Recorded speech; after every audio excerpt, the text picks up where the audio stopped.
Калі Усяслаў быў маленькім, ён любіў паўтараць за жывёламі, прычым не проста мяўкаў ці квакаў. Ён навучыўся і каркаць як румкач, і выць як воўк. Пэўна таму, калі Усяслаў вырас і стаў полацкім князем, яму далі нязвыклую мянушку чарадзей. Бо сучаснікі цвёрда верылі, нібыта Усяслаў умее ператварацца ў звяроў. Так, канешне, насамрэч пярэвратні не існуе, і ўсё гэта забабоны, але справа ў тым, што Усяслаў перамяшчаўся так хутка і быў настолькі вынаходлівым, што людзі намагаліся гэта вытлумачыць і сышліся на такой казачнай версіі.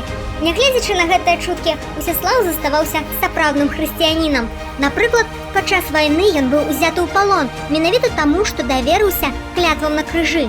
А калі яго падманулі і кінулі ў турму, то ўжо праз 7 месяцаў Усяслаў быў вызвалены і стаў валадарыць над усім кіеўскім княствам. Патрапіўшы на трон, Усяслаў прамовіў: «О крыж святы, я так верыў у цябе, і ты вызваліў мяне ад вязніцы».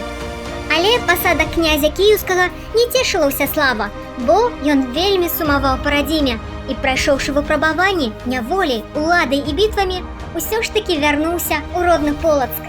Там яго сустракала гучанне званоў пабудаванага ім сабора. І з таго часу храм Святой Сафіі Полацкай застаецца адным з галоўных сімвалаў нашай зямлі, а Усяслаў адным з найзнакамітых князей.